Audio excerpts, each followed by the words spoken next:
కేసుగా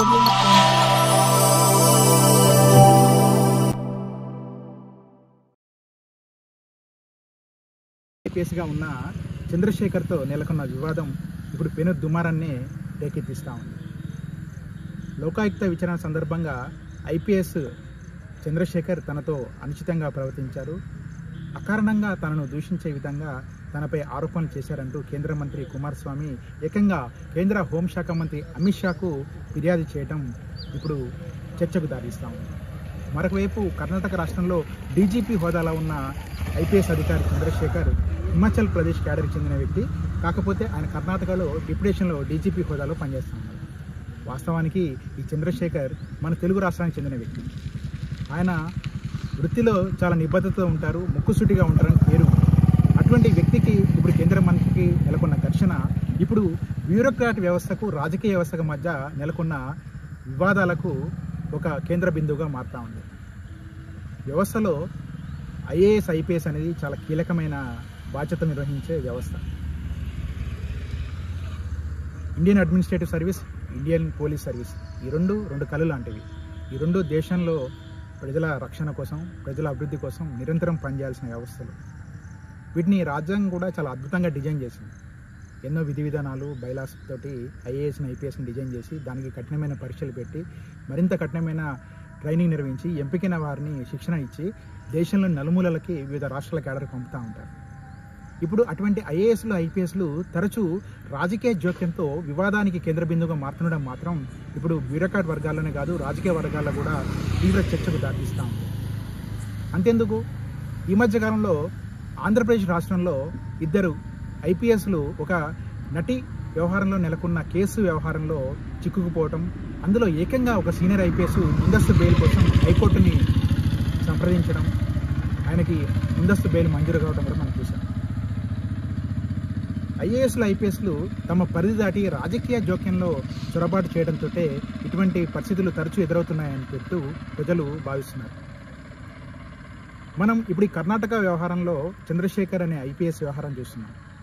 ఇప్పుడు ఇటీవల ఏపీలో చోటు చేసుకున్న ఘటనలో సీనియర్ ఐపీఎస్ అధికారులుగా ఉన్న సీతారామాంజనేయులు, కాంతిరాణా టాటా వీరిద్దరు కూడా చాలా సమర్థులైన అధికారిగా పేరుగాంచారు.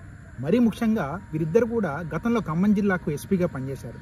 సీతారామాంజనేయులు ఖమ్మం ఎస్పీగా పనిచేసిన కాలంలో పోలీసులకు ఒక స్వర్ణయుగం. ఒకవైపు నక్సలైట్ల ఏరివేత కార్యక్రమాల్లో ముందుండే సీతారామాంజనేయులు ప్రజలకు అందుబాటులో ప్రజా పోలీసింగ్ చేయడంలో కూడా మంచి పేరు సంపాదించారు. ఆయన ఖమ్మం ఎస్పీగా ఉన్న కాలంలో అనేక ఘనతలు సొంతం చేసుకున్నారు, కామన్ మ్యాన్కి చేరువయ్యారు. అటువంటి వ్యక్తి ఏపీ ఇంటెలిజెన్స్ చీఫ్గా బాధ్యతలు చేపట్టి జగన్ ప్రభుత్వంలో అన్ని తానే నడిపారంటూ అనేక ఆరోపణలు ఎదుర్కొన్నారు. ఇప్పుడు ఏకంగా ఒక నటిపై అక్రమ కేసులు బనాయించడంలో సీతారామాంజనేయులు కీలక వ్యక్తిగా ఉన్నారంటూ ప్రస్తుతం కేసులు నమోదవుతుండడం ఆయన వ్యవహార శైలికి అద్దం పడతా ఉంది.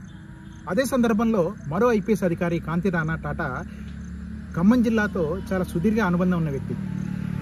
కాంతిరాణా టాటా యంగ్ ఐపీఎస్గా ఉన్న సమయంలో కొత్తగూడెం ఓఎస్డీగా ఉమ్మడి ఖమ్మం జిల్లాలో బాధ్యతలు చేపట్టారు. ఆయన కొత్తగూడెం ఓఎస్డీగా ఉన్న సందర్భంలో ఛత్తీస్గఢ్ తెలంగాణ సరిహద్దుల్లో అనేక పెద్ద ఎన్కౌంటర్లు చోటు చేసుకున్నాయి. ఆయన తన పనితీరుతో ఉన్నతాధికారుల మెప్పు పొంది ఓఎస్డీ నుంచి నేరుగా ఖమ్మం ఎస్పీగా ప్రమోషన్ పొందడం అప్పట్లో పెద్ద సంచలనం. ఎందుకంటే కొత్తగూడెం ఓఎస్డీగా చేసిన వ్యక్తి ఎవరు కూడా నేరుగా అదే జిల్లాకు ఎస్పీగా రావటం జరగలేదు. కేవలం కాంతిరాణా మాత్రమే కొత్తగూడెం ఓఎస్డీగా పనిచేస్తూ నేరుగా ఓఎస్డీ నుంచి ఎస్పీగా ప్రమోషన్ పొంది ఖమ్మం జిల్లాకు ఎస్పీగా వచ్చారు. ఆయన ఎస్పీగా పనిచేసిన కాలంలో కూడా ఖమ్మం జిల్లాలో అనేక సంస్కరణలు చేపట్టారు. ఒకవైపు మావోయిస్టుల ఏరివేత కార్యక్రమాలను చురుకుగా కొనసాగిస్తూనే పేద ప్రజలకు, ఇబ్బందులు ఉన్న వారికి అండగా నిలవడంలో కాంతిరాణా కీలక పాత్ర పోషించారు.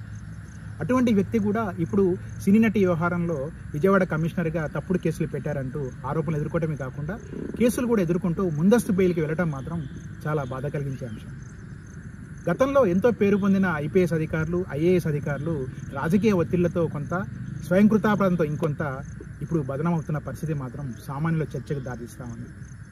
బ్యూరోక్రాట్ అంటే ప్రజలకు, ప్రభుత్వానికి మధ్య వారధిగా ఉండాల్సిన వ్యక్తులు. వారు ఐఏఎస్ అయినా, ఐపీఎస్ అయినా, ఐఎఫ్ఎస్ అయినా. కానీ వారు ఆ లక్ష్మణ రేఖను దాటుతూ రాజకీయ జోక్యానికి అట్రాక్ట్ కావటం, ప్రలోభాలకి అట్రాక్ట్ కావటం, అదే సందర్భంలో తమ అధికారాన్ని ఎక్కువగా ఊహించుకోవడంతో ఇటువంటి విపత్కర పరిస్థితులు తలెత్తుతున్నాయి. చివరికంట కేసులు తలెత్తుతున్నాయి.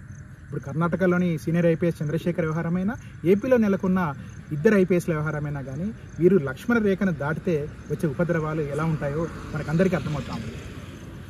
భవిష్యత్తులోనైనా ఐఏఎస్లు, ఐపీఎస్లు తమ పరిధిలో ప్రభుత్వానికి, ప్రజలకు వారధిగా ఉంటూ చక్కని పరిపాలన అందించడంలో కీలక పాత్ర పోషిస్తే దేశం సుభిక్షంగా ఉంటుంది, అభివృద్ధి పదంలో పయనిస్తుందని ప్రజలు అభిప్రాయపడుతున్నారు. Thank you so much.